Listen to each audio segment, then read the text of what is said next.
نبی کریم صلی اللہ علیہ وسلم فرمائی چې خزا زنانه چې د الله تعالی تابعداري وکړي، خپل عبادت وکړي او د خپل ځان حفاظت وکړي،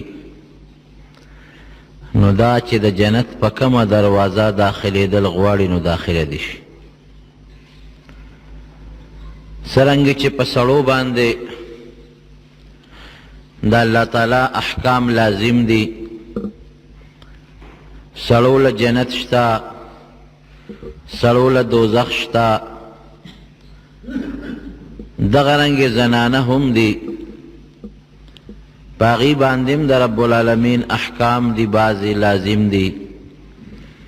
مونځ سړی هم کوي، ښځه به هم کوي، روژه سړی هم نیسي، ښځه به هم نیسي، زکات سړی هم ورکوي، ښځه به هم ورکوي، حج سړی هم کوي، ښځه به هم کوي، د ګناه نه به سړی هم ځان ساتي، ښځه به هم ځان ساتي، د الله تابعداري به سړی هم کوي او ښځه به هم کوي، د شیطان نه به سړی هم ځان بچ کوي، ښځه به هم ترې ځان بچ کوي. ګوره دا هغه احکام دي چې سړی او ښځه دواړه پکې شریک دي. بعضې احکام داسې دي چې هغه خاص د ښځو سره تعلق لري، او بعضې داسې دي چې هغه خاص د سړو سره تعلق لري، بعضې دواړو سره لري. خو څنګه چې سړی د رب العالمین اطاعت او تابعداري کوي، ښځه به هم کوي. یو څیز دا دی چې ښځه به د خپل وجود هم حفاظت ساتي. نو ګوره یاد وساتئ چې کومه ښځه د الله بندګي او تابعداري وکړي، نو داسې الفاظ د نبی علیه السلام مبارک د خولې نه وتي دي، فرمایلی دي چې فلتدخل من ای ابواب الجنة شاءت، دا ښځه چې د جنت په کومه دروازه داخلېدل غواړي نو داخله دي شي. رونو زنانه په دې وطن کې زه به دا ویم چې دا یو مظلومه غوندې طبقه ده. سړی بهر ګرځي، چکرې لګی او د دنیا په عیش و عشرت کې مبتلا دی، ښځه کور کې دننه پابنده ناستی د شریعت مطابق، د بعضې ضروري کارونو نه بغیر د کور نه بهر تلل پې بندي، نه بځي، هم کور کې بی. د دې وجې نه رب العالمین دین هغې ته لږ اسان کړی دی، سړو ته لږ تیز دی او ښځو ته لږ نرم دی. د هغې وجه دا ده چې د ښځو هغه خصوصیات دي چې هغه د سړو نشته، بعضې د سړو هغه خصوصیات دي چې هغه د ښځو نشته. لیکن سره د دې نه چې موږ نظر اچو نو په عام عبادت کې ګورې زنانه د سړو په نسبت تکړی، د سړي خیرات او صدقې تړه نه کېږي او ښځې په دې کې تکړی. سړی دومره نفلونه نشي کولی، ذکر و اذکار، دا نفلي روجې، دې کې دا زنانه تکړی. او دا د اوس نه، دا د مخکې دور نه را روانه خبره ده. نبی کریم صلی الله علیه وسلم په زمانه کې چې کم کردار د دین د سربلندۍ سړو ادا کړی دی، دقه رنګې زنانه هم ورسره نیغې ولاړې دي. زنانه هم په یو موقع کې د پیغمبر علیه السلام نه رستو شوې نه دي. د احد جهاد دی او هغې کې نبی کریم صلی الله علیه وسلم د احد د غر خوا ته ځان ورسو سره د ملګرو، او زنانه یو ځای کې را بندې کړې وې، تاسو به دلته کې یې. نبی علیہ السلام پہ یریده چې کدی مدینه منوره کې پرېږدمه نو د مدینې شریفې چې کم یهودیان دي دوی شیطانتونه کی، دی روانیونه کی. نو په دې وجه دی یو قلعه کې بند کړلې او یو صحابي دی حضرت حسان ابن ثابت رضی الله عنه چې د شاعر هم نعت خوان چې څه ته وایي د نبی علیہ السلام په مخ کې به ناتخوانی کولا او د هغې صفت به کو دی په مقرر که به حیثیت او د مشرم و سپینګیری و وی ته به د زنانو سره د دې څوکیداري به کوې او دا زنانې په یو قلعه کې بندې کړې. کله چې جنگ شروع شو یهودو هم دقه سوچ وکړو چې مسلمانان خو لاړل جنگ له او زنانې د قلعه کې بندې دي، نو راشئ چې ورشو په دې زنانو به موږ دننه یو حمله وکړو. یو یهودي راغی، هغه جاج هغه معلومات یې کړل چې سړي ورسره شته او که نشته. که سړي ورسره نه چې موږ پې حمله وکړو، که سړي ورسره وي نو بیا ورتلل ګران دي. نو چې دا سړی څنګه راغی دا یهودي، نو حضرت صفیه رضی الله تعالی عنها چې دا د نبی علیہ السلام ترور ده، هغې د حسان ابن ثابت ته ووایي چې ته داسې وکړه ورشه او په دې یهودي غوزار وکړه او دا مړ کړه. نو که دا یو یهودي مړ که دا نور به مو یریږي. هغه وایي زه خو کمزور یم، زما خو لاسونه رپي، او واقعي سپینګیری و، زما خو لاسونه رپي، زه خو نشم کولی. نو په خپله دا اوله ګوره زنانه ده، هغه زړه کې بهادري او زړورتوب دی. د خیمې نه یو لرګی راوویسته او ورمنډه یې کړه، وه یهودي پې ووه او په هغه ځای راوغورځو مردار یې کړه. چې هغه یهودي مردار شو، نو بیا د حسان ابن ثابت ته صفیه رضی الله عنها وایي چې داسې وکړه، اوس دا سړی دی او موږ ښځې یو، موږ وله ګوتې نه شو وړی، ځکه سړي د ښځې دپاره پردو سړو سره لاس لګول بند دي. نو ته دا مهرباني وکړه چې ته دا توره واله یا چاړه واله او سر ته پرې کړه، او دا جوسې د قلعه نه هغې غاړه وروغورځوه. نو یهودیان به ویریږي، هغوی به پوه شي چې سړي خو دا کار نه شي، ښځې خو دا کار نه شي کولی، او معلومېږي دا چې په دې قلعه کې سړي ورسره شته. هغه وایي تا ته پته نه لګي چې زما لاسونه خپېره پي، زه کوم ځای دا کولی شم. نو بیا په خپله راله او د هغې یهودي نه سر پرې که او د هغه جامې یې ونیوې او ریخ که او د قلعه نه هغه غاړه یهودي وروغورځو، د قلعه دروازه بنده کړه. یهود چې رالل چې وګورو موږ سړی لېږلی دی چې ته زموږ جاسوسي وکړو، جاج واله چې د ښځو سره د مسلمانانو څوک نارینه شته که نشته. که نارینه خو بیا نه ورځو، که نارینه نه چې موږ پې ورشو. نو چې هغې رالل ویې کتل، نو سړی یې د خیمې نه د قلعه نه بار مردار سر پرې کړی پروت و. وایي موږ درته نه وی چې ګورې پیغمبر علیه السلام هوښیار دی، هغه خپلې زنانه یوازې نه پرېږدي. معلومیږي دا چې دوی سره دننه د سړو یو لوی لښکر کېنولی دی. ویارېدل هغه یهودیان واپس وتښتېدل. دومره زړورتیا زموږ زنانه چرګوټې نه شي رالولی، که نه چرګه باندې چې ورته چرګه حلاله که هغې ته یې لاسونه رپي. دغه د صحابه کرامو زندګي وه. نن د دین نه زموږ لوی رکاوټ ګورې خفه کېږو به نه.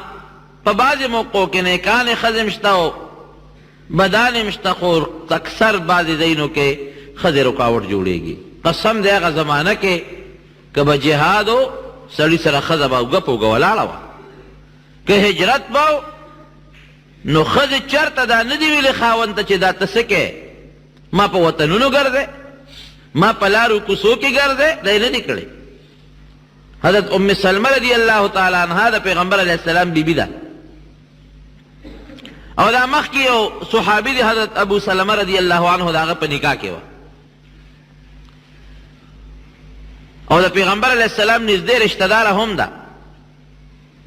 هغه ابو سلمه رضی الله عنه حبشې ته هجرت کوي، داسې کار دی زه خو مسلمان یم، او په مکه کې خلکو مسلمانان تنګ کړي دي او کوشش کوي مونږ تنګوي، نو زه خو حبشې ته ځم هجرت کوم، کلی وطن پرېږدم، ستا خوښه ده که ځې راسره هم که ځې نه ځې، زور در باندې نه کوم، زما ښه ما سره دې واده شوی دی، خو دا ظلم در باندې نه کوم چې په زور دې بوزم ځان سره حبشې ته. حبشه لرې وطن و او پکې منځ کې د دریاب سفر هم و، دا لوی دریاب چې دی، نو که په خپله خوښه دې ډېره ښه ده، که په خپله خوښه نه دی نو زور در باندې نه کوم. وی سړیه خو چې کم اسلام ستا دی هغه زما هم دی، خو چې کم ایمان ستا دی هغه زما دی، کم پیغمبر ستا دی هغه زما دی، کم الله ستا دی هغه زما دی.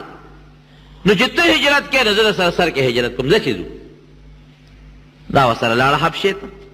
ډېرې بیبیانې د خپلو خاوندانو سره حبشې ته هجرت یې وکړه لاړې. حبشې نه بیا واپس رالل مکې مکرمې ته. دا هغه وخت و چې پیغمبر علیه السلام مدینې شریفې ته هجرت کړی او د دې ښځې خاوند یو بل سره دونه محبت و چې دومره مینه چرته هم د یو ښځې او د خاوند خپل منځ کې نه وه لکه د دې ام سلمې رضی الله عنها او د دې د خاوند د ابو سلمه رضی الله عنه چې څومره مینه وه یو بل سره. دومره یې مینه وه چې یو ځل دواړه ناست یو بل سره. نو دا ام سلمه ورته وایي سړیه یو خبره درته کوم. دی وایه وی دا خبره درته کومه چې که زه مخکې مړه شومه یو وعده کو یو بل سره، که زه مخکې مړه شومه نو ته به زما نه پس بله ښځه نه کې ځواني بس زړی، که ته مخکې مړ شوې نو زه به ستا نه پس بل خاوند نه کوم. دا به یو واده یو بل سره کوو چې په جنت کې زه او ته دواړه بس یو په یو بل سره یو. ولې که یو ښځه د خاوند د مرګ نه پس بل چا سره وادو کی نو شریعت مسله دا ده چې دا ښځه د کم سړي په نکاح کې مړه شوه نو هغه سره به جنت کې ملګري. لومبي خاوند سره و خاوند یې مړ شو، دویم خاوند یې وکړه، د دویم خاوند په نکاح کې دا ښځه مړه شوه نو دې دویم سره به جنت کې، لومبي سره به نه. د دین مسله ده. نو که زه ستا نه پس بل خاوند وکړم نو جنت کې به بیا زه بل خاوند سره یم، نو زه به ستا نه پس خپله ځواني زړومه خو زه به بل خاوند نه کوم او تم دا لوز ما سره وکړه که زه مړه شم چې ته بله ښځه ونه کړې جنت کې تا سره هم بله ښځه نه زه ورته یو.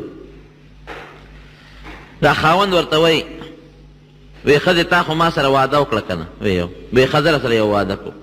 وی که ته د ما نه مخکې مړه شوې نو زه به بله ښځه نه کوم، نه ستا په جون بله ښځه کوم او نه ستا د مرګ نه پس بله کوم. دا مې در سره واده ده. خو ګورې که زه مخکې مړ شوم نو ته ښځه ښځې له یوازې ژوند تېرول ډېر ګران دي. سړي ته اسان دي او ښځې ته ګران دي. څوک به ډوډۍ درکوي، څوک به د حفاظت کوي، څوک به د خیال ساتي. خیر دی تا ته اجازت دی که ته بل خاوند کې نه وکړه. زه به نه کوم په دې واده زه پوره یم، زه به خپله ګزاره وکړم، خو که زه مخکې مړ شوم تا ته اجازت دی که بل خاوند کوي. د دواړو یو بل سره دونه مینه او دونه محبت و چې دا تاریخي خبره ده. او یو بچی او یو زوی سلامه د هغه نوم و ماشوم. نو چې دوی د حبشې نه واپس رالل نو دا هغه وخت و چې د دواړو جهانو مبارک سردار مدینې شریفې ته هجرت کړو. نو دا خاوند یې ښځې ته وایي چې اوس به څه کوو؟ وی ستا څنګه خوښه ده؟ وی نبي علیه السلام او د هغه ملګرو خو مدینې منورې ته هجرت کړی دی، زما هم دا خوښه ده چې زه لاړ شم او هجرت وکړم. او ستا څنګه خوښه ده؟ وی سړیه چې ته دی زه به تا سره سر کېږم. بیا مکه خبره ده. دین او اسلام او مذهب دا زمونږ یو دي، د یو بل نه جدا نه دي. یو اسلام دی، یو دین دی، یو مذهب. چې ته دی زه به در سره هجرت کوم، ستام په الله او په رسول ایمان دی او زمان په الله او په رسول ایمان دی. ځو پې ډېره ښه ده. نو دا ښځه ځان سره روانه کړه او هغه ماشوم بچې سلمه ورسره دی او دوی ښځه او خاوند دي. چې روان شو د دې ښځې روڼه او د قوم خاوندان یې رالل. روڼه دي او د قوم خاوندان دي او دا ابو سلمې د مټه کلک ونیو. وی دا ته څه کوې؟ وی د مدینې شریفې ته هجرت کو.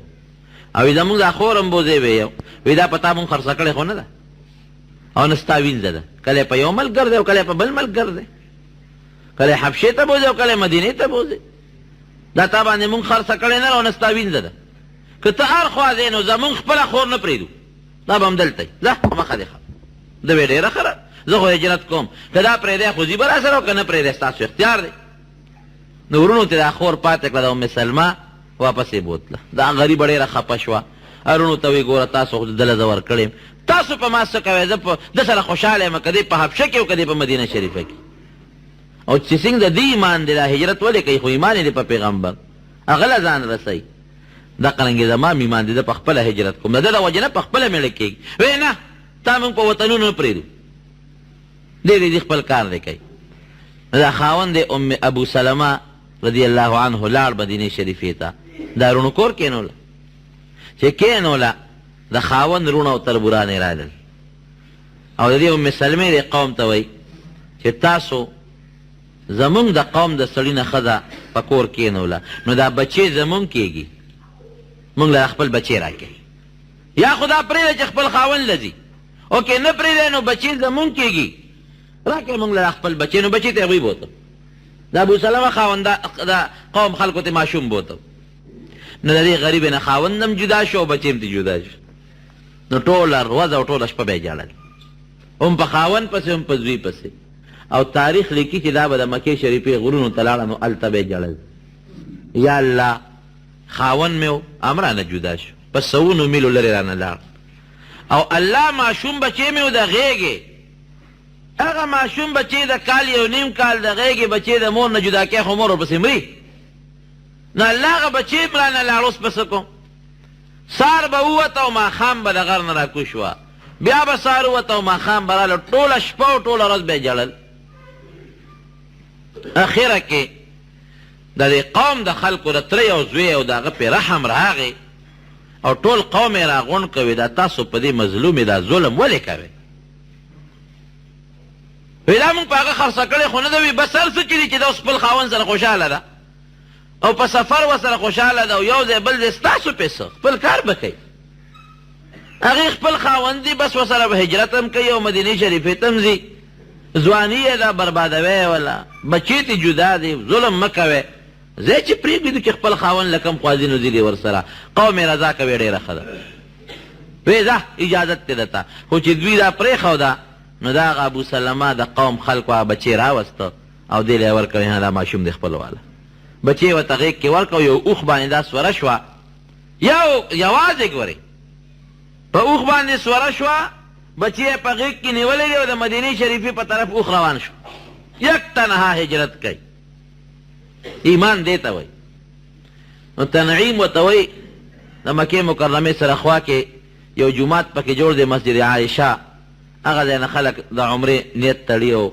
حاجیان صاحبان ځي ولا الله دې مونږ بوتلی کړي چې دغه ځای ته دا ورسېدله نو هلته یو کس دی عثمان ابن طلحه رضی الله عنه هغه وخت کې لا کافر و مسلمان نو وروسته مسلمان شوی دی اوله په مخه ورغی یو مسلمې څه کوې وی د مدینې شریفې ته هجرت کوم وی ملګری سره شته وی یو وی کوم دی وی الله مې ملګری دی واقعي د الله نه ښکلی ملګری ګورې بل نشته دی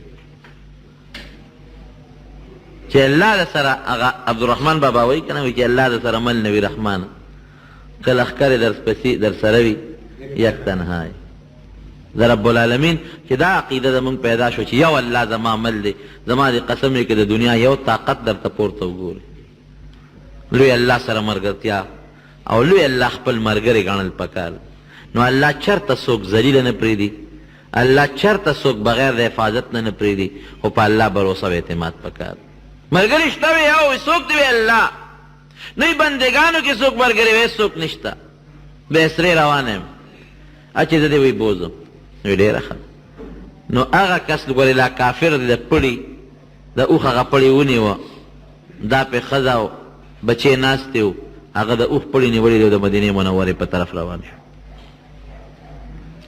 دا وی قسم دی چې د عثمان ابن طلحه نه ښه شریف او دیانتدار سړی بل نو ډېر ښه انسان چې کله به ستړی شو او یا به زه ستړی شم یا څه ضرورت به م پېښ شو زه به د اوښ نه کوزېدم نو ده به اوښ د یو اونې خوا کې ودرو او دی به لاړ ما ته به یې شا کړه د اونې نه پناه به ودرېده نو زه به ترې کوز شم د اوښې نه نو چې بیا به زه رالم او په اوښه باندې به کېناستم دله به مې اواز ورکړه نو دې به راغې د اوښ پړې اونې به پا به یې سوله اوښه او بیا به روان شو 400 څه د پاسه میله مزل دی مدینې شریفې ته لږ مزل نه په مدینې شریفې ته یې ورسولو نو هلته یو علاقه د قبا ورته وایي د مدینې منورې نه لږ غوندې بار یو جومات دی مزېدار وی چې راوی رسولم هلته تپوس وکړو چې ابوسلمه کوم ځای دی وی دې قبا کې دیره دی وی دې بوتلم او هلته کې زما هغه اوښه پرېښوده چې خاوند یې دلته دی او دې رانه واپس مکې مکرمې ته را روان شو دومره مینه او دونه محبت ګوره د الله دپاره چې خاوند هجرت کړي دا هم هجرت کوي د الله دپاره چې سړی وطن پرېږدي دا هم وطن پرېږدي نو دا خاوند دی وفات شو. چې خاوند دی وفات شو نو حدیث پاک کې راځي چې دی وی چې ما دا نیت وکړ چې نن به زه داسې جاړم په خپل خاوند پسې چې دنیا کې به خلک تماشې وکړي، داسې به جاړم. ځکه د مینې خاوند دی. نو ما تورې جامې واچولې، ځان مې جړا ته برابر کړ. د جاهلیت د زمانې د ښځو د جړا یو خپل پروګرام به وی دې کې نبي علیه السلام را ننوت. نو یو بله ښځه وه، هغې ما سره جاړل، هغې دا کوشش کو چې ما سره به وجاړي. په دې مړو کې دې ښځو له دا جړا ډېره ښه ورځي. په دې مړي ویو ګرمې کې ګرم جړا پکې شروع کړي، سیم پینی نه پیړه خپې خواستې بس ساندرې مړاندې شروع کړي، په هغه کور والا باندې هغه مرګ ښه تباه کړي، ښې غرق کړي. دا ګوره ډېره لویه ګناه ده، ډېره لویه.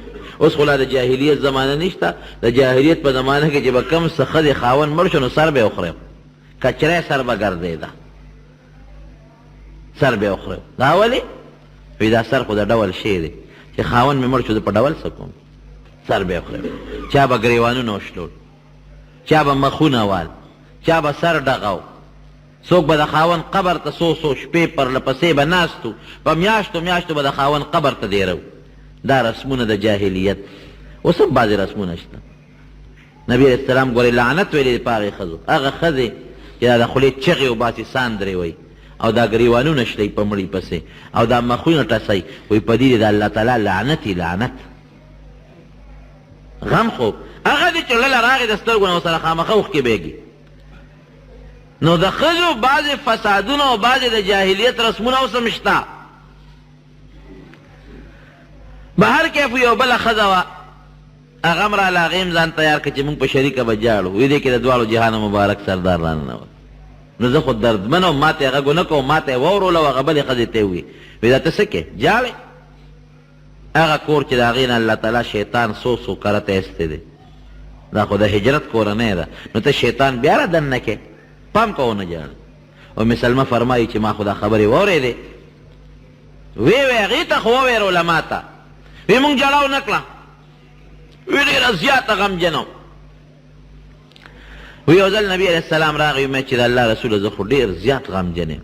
دا د پیغمبر علیه السلام د ترور لور وه، ډېر زیات غمجن یم. نو یې ما ته یو دعا ښوله چې دا دعا وایه: اللهم اجرني فی مصیبتي واخلف لي خیرا منها. یا الله ما له په دې مصیبت کې اجر او ثواب راکړه. لکه په کوم مصیبت باندې چې انسان صبر وکړي نو رب العالمین پې اجر او ثواب ورکوي. نو یا الله ما له په دې مصیبت کې اجر او ثواب راکړه، او یا الله زما دا خاوند مړ شو، الله د ده نه بهتر راکړه. دا دعا راته نبي علیه السلام وښوله. نو یې ما زړه کې وی چې دا لومبې ټکې خو بلکل درست دی چې ما له الله په دې مصیبت کې اجر راکړه. خو دا دویمه خبره چې دا الله ته دا سوال کوم چې یا الله ما له د خاوند نه بهتر خاوند را، نو زما د خاوند نه لا بهتر خاوند به څوک؟ دا مېړه نه اخېسته.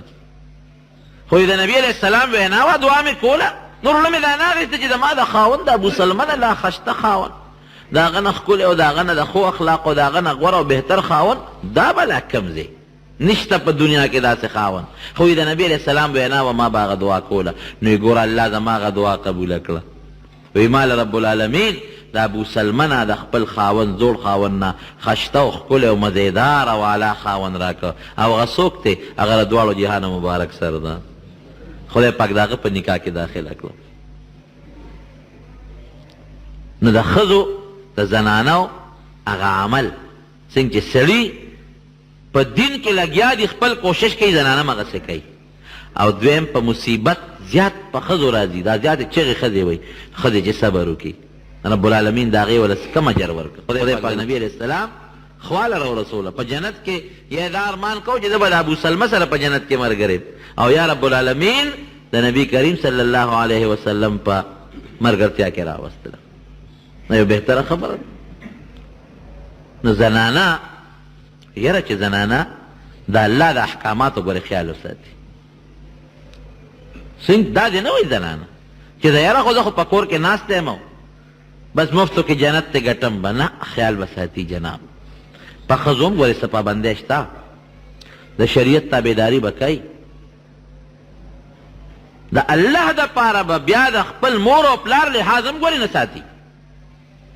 ام حبیبه رضی الله تعالی عنها د نبی کریم صلی الله علیه وسلم بیبی ده، ام المؤمنین د مسلمانانو مور په مدینه شریفه کې ده، او د چا لور ده؟ د ابو سفیان لور ده. ګورې دغه وخت کې له ابو سفیان رضی الله عنه مسلمان شوی نه، لا کافر. نو پلار یې د مکې د سردارانو نه لوی سردار دی، ټولې مکې سردار دی، او لور یې چې د ام حبیبه رضی الله عنها د نبی کریم صلی الله علیه وسلم بیبي ده. نو یو ځل یې دا پلار مدینې شریفې ته راغی یو جرګه کې نبی علیه السلام له، چې پیغمبر علیه السلام سره خبرې اترې وشوې، نو چا نه تپوس کوي زما د لور کور کوم دی؟ نو یې دغه مخامخ دروازې ده. وی راشه د خپل لور ملاقات خو به وکړې، ځکه څو کاله وشو چې لور یې نه وه لیدې او نه لور دا پلار لیدې، کلونه وشو. ا دې لور ملاقات به وکړې، نو چې دا ورله دې ورغې هغه خپلې لور له، نو لور ورته ډېره زیاته خوشحاله شو، ځکه دا مور او پلار په دې اولاد هم خواږي، اولاد په مور او پلار هم خواږي، او د خوشحالۍ نه یو بل ته وجړل. بعضې وخت کې د خوشحالۍ نه سړي جړا ورځي، دومره خوشحاله شو چې د پلار هم ورته وجړل او د لور هم ورته وجړل، ډېره انتهایي. بابا ډېره زیاته خوشحاله شو، ډېره موده پس مې تا سره ملاقات وشو. نو کور کې یو پوزکی پروت و، هغه غریبه غریبي وکړ، خور پروت و نور ته. نو ابو سفیان رضی الله عنه ورغې په هغه پوزکي کېناستېده، دا ورته یې ورېږه بابا لږ صبر وکړه. نو چې هغه ودرېده، د هغه دا خیال و چې په دې پوزکي راته څادر اچوي، نظر یې ته یې پوزکي یې غونډ کړ، یو بل ځای ورته وښوی دلته به بابا کښېن. وی دا ولې لورې تاسو ته ستاسو پیغمبر داسې ادب ښولی چې پلار سره به دا چل کوې؟ وی نه، مونږ ته خو زمونږ پیغمبر د پلار او د مور دونه احترام ښولی دی چې په یو مذهب کې دونه احترام نشته لکه مونږ ته چې خپل پیغمبر څونه ښولی دی. او واقعي اسلام کې د مور او پلار ګورې قدر دی، په نورو دینونو کې د مور او پلار قدر نشته. مونږ ته د مور او پلار ډېر لوی ادب او احترام او ډېر عقل ښولی دی په دې سلسله. نو دا عقل دی چې تا زما نه پوزکې غونډ که، په کار خو دا و چې دا پوزکې غونډ وې او زه راغلی وې تا ما ته خور کړی و، نو هغه خور پوزکې و تا ما نه غونډ کړه. ورته یې پلاره زما په زړه کې ستا ډېر لوی قدر، زما پلار. او څو کاله پس چې مې ولیدې نو زما دې زړه کې دغه زړه مې داسې رڼا وکړه چې ما ته خپل پلار ښکار ډېر ته خوشحاله شو. خو پلاره ته کافر یې، زمونږ په مذهب کې تا ته کافر ویلي کېږي، مسلمان نه، او دا پوزکې د الله د رسول د ناستې پوزکې نه. نو زما ضمیر ما له دا اجازت نه راکوي چې هغه پوزکې چې د دواړو جهانه مبارک سردار پې ناست وي په هغې ستا غوندې سړی کښېني. که ته مسلمان وې نو بیا مې پې پرېښی وې، ستا دین جدا دی. نو د نبي علیه السلام په پوزکي خو ته مې پلار یې، خو هغه خو د خدای پیغمبر دی که نه. بیا به د الله د رسول دپاره بچي او پلار. حضرت خنسا رضی الله عنها صحابیه ده، او په صحابیاتو کې دا شاعره وه. خاوند یې مړ شو، څلور زامن یې پرېښو، ماشومان پوټې نه، او خاوند یې شهید شوی دی. نو عربو کې دا شی نو هغې چې به خاوند مړ شو نو زر به یې بل خاوند وکړو، دا د هغوی او رواج و. زمونږ په وطن کې خو چې بیا ښځه دویم خاوند کوي نو خلک لږ بد ګڼي، حالانکې دا څه بده خبره نه ده شریعت کې. نو هغې دویم خاوند ونه که او هغې څلورو ماشومانو سره یې سر سپین کړ، څلور واړه زلمي شو.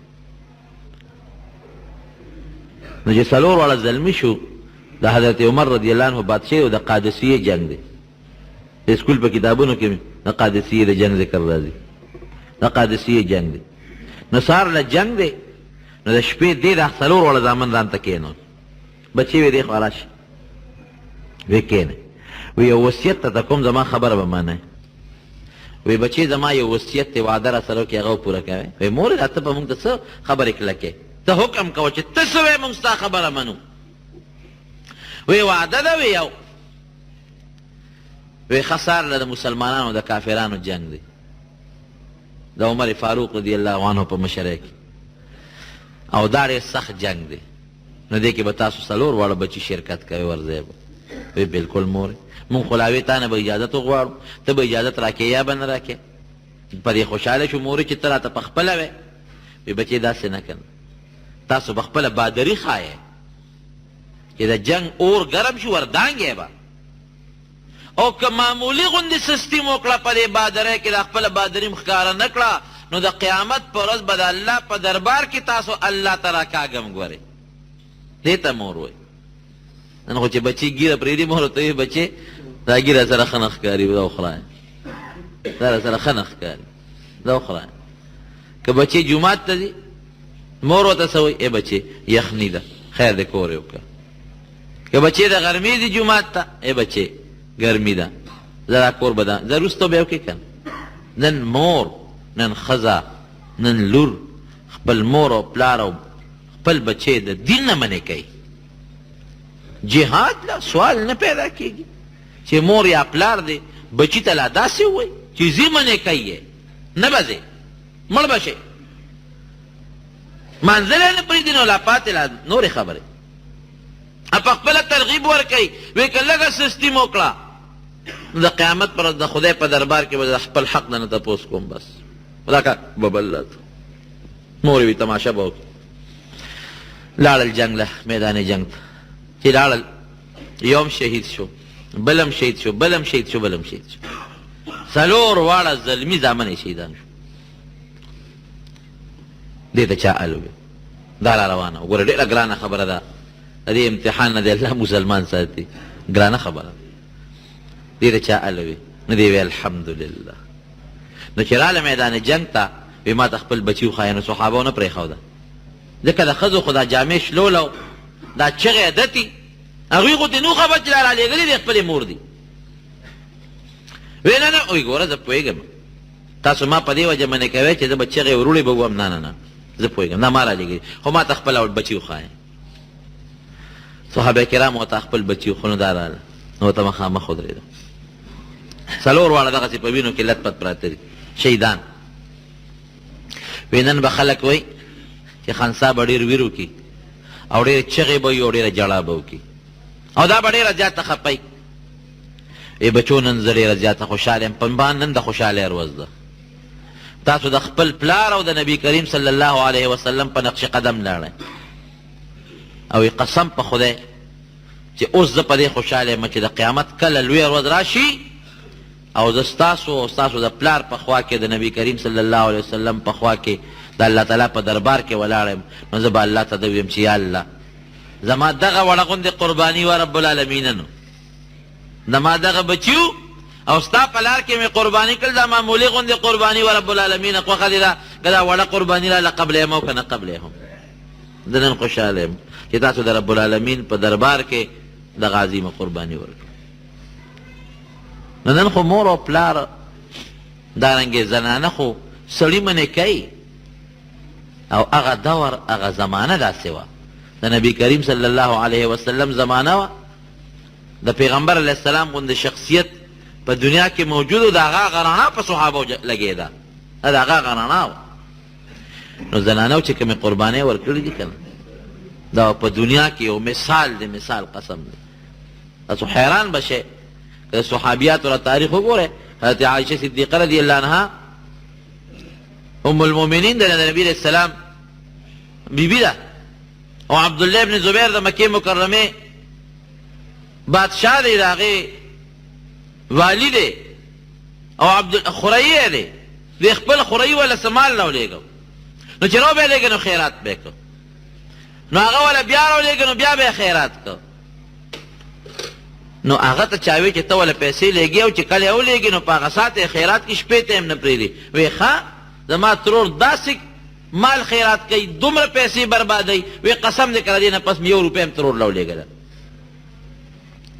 نو عایشه صدیقې رضی الله عنها ته دا خبر راورسېد وی خوري خو دې قسم وخوړم چې 1 روپۍ به هم دله نه رالېږي وی ښه ما د خیرات نه منې کوي د صدقې نه مې منې کوي وی د ما دې قسم په خدای وکړه د سره مې په ژوند کې هم خبرې وکړې نه عبدالله ابن زبیر ته چا ال وي وی هغه خو عایشې صدیقې ستا د خبرو نه قسم وخوړ نو دا راله او مینتونه او زارۍ وی نه ما قسم کړی د تا سره به بلکل خبرې نه بس او په دین مې قسم کړی د تا زره صدقې او د خیرات نه منې کړم چې زه به صدقه نه کوم او خیرات به نه کوم قسم دې راته وخوړ ته ما د نیکۍ نه منې کې نو صاحب خبرې د خورۍ سره نه کولې داسې بیبي وی تا ولې ما ته ده ووایي چې صدقه به نه ورکې او تا ولې قسم وکړو چې که دې صدقه ورکړه نور 1 روپۍ به وله نه لېږم؟ تا دا قسم ولې کړی؟ نو بیا صاحب یو 2 صحابو ته الوې وی داسې چل وکړه چې ما بوځې ما سره ترور رضا کې زما د مور خور ده او د نبي علیه السلام بیبي ده. هغې وی ښه ډېره ښه ده. نو دې څادر کې پټ که او دروازې ته یې راوسته. نو عایشې بیبي ته وی اجازت ته موږ داخل شو؟ وی او وی ټول داخل شو. وی ټول راځئ. هغې ته خو پته نه وه چې د ما خوره یې پکې دی. نو دې په څادر کې پټ وردن نه که. نو چې وردن یې که نو ده څادر نه سر راوویسته ورمنډه یې کړه د خپلې ترور ته ورتر غاړه وته او په ژړا شو ورته. وی زما دې قسم یې زه معافي غواړم ما معاف که زما ترور ما معاف که. وی تا ولې داسې ویلي چې ته به صدقه نه کې؟ په دې یوه خبره ته ما دین نه منې کې صدقې نه مې منې کې دا دې ولې ویلي دي؟ وی زه معافي غواړم. وی ما چې اوس قسم کړی څه به کوم؟ نو هغې صحابه ورته منت کو نو آخر یې معاف کو. نو عایشې خو مخکې صدیقې قسم کړی و د هغې قسم دپاره حضرت عایشې صدیقې بیا هم ریان ازاد کړل او تر د مرګ وخت کې چې به ورته بیا د خپل قسم رعایت شي نو په ژړا به شوه. خو یو وخت کې ما قسم کړی او بیا مې قسم مات کړ. ولې قسم خوړه؟ وایي ته ما ته دا ولې وایې چې صدقه به نه کې؟ که دې وکړه نو قسم دې که در 1 روپۍ هم در ولېږي. نو صحابیات زنانه په دین کې د سړو سره یو څنګ یو برابر دي. کم دین چې د سړو دی هغه دین د ښځو هم دی. کم الله چې د سړو دی هغه الله د ښځو هم دی. کم قرآن چې د سړو دی هغه قرآن د ښځو هم دی.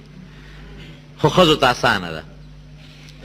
دومره اسانه ده چې په کور کې دننه سړي خو بار لګیا دي مشقت کوي ارامه ولاله او د دنیا روا و ناروا کوي او ښځې په کور کې دننه نبي علیه السلام فرمایي کومه ښځه چې خپل 15 منځونه کوي او خپل د رمضان روجې نیسي او د خپل اندام حفاظت کوي د دې ښځې خوښه ده چې د جنت په کومه دروازه نه نوځي نو داخله دي شي. څومره اسانه خبره ده. خو یاره د جاهلیت کارونه د ښځې نه کوي. عموما د جاهلیت دا کارونه په ښځو کې موجود دي.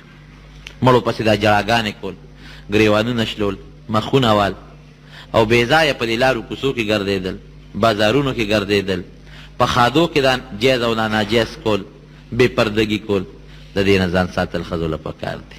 خپل کور کې د خپل حیا او د خپل عزت زندگی تیرول پکار دي. رب العالمین دې مونږ له او زمونږ زنانو له د حیا زندگی تیرولو توفیق نصیب کړي. دعا او دا ګډانو متعلق دی دا دغه یادوي چې دا خوړل جایز دي که ناجایز ده اګې دا مکروه دي. د دې دا چیلي یا د ګډ دا مکروه دي جناب. قرآن مجید لوح محفوظ نه الف لام میم نه والناس پورې نازل شوی. دا خو ما تاسو ته مخکې ویلي چې یو ځل نزول د لوح محفوظ نه بیت العزت ته شوی هغه غون نازل او د نبی علیه السلام ته چې کوم نازل شوی دی قرآن د واقعو مطابق لږ لږ نازل شوی دی.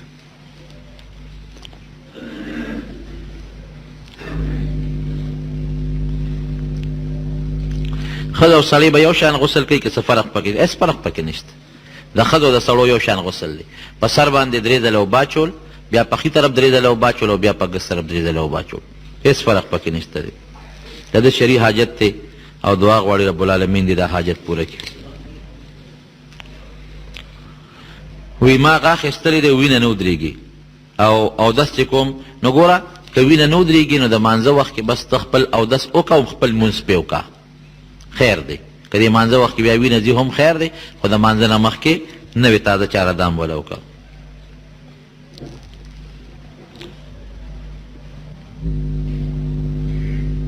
په دې خط باندې پوه نه شو. د خوب نه راپاسي او نه یې لوی بول کړي وي او نه وړوکي بول استنجا نه د استنجا یې ضرورت نشته. استنجا ضرورت هلی چې سړی واړه بول وکړي یا لوی بول وکړي. واړه او لوی بول یې نه کړی او د خوب راپاسې صرف چاره دام دې وکړي دا کار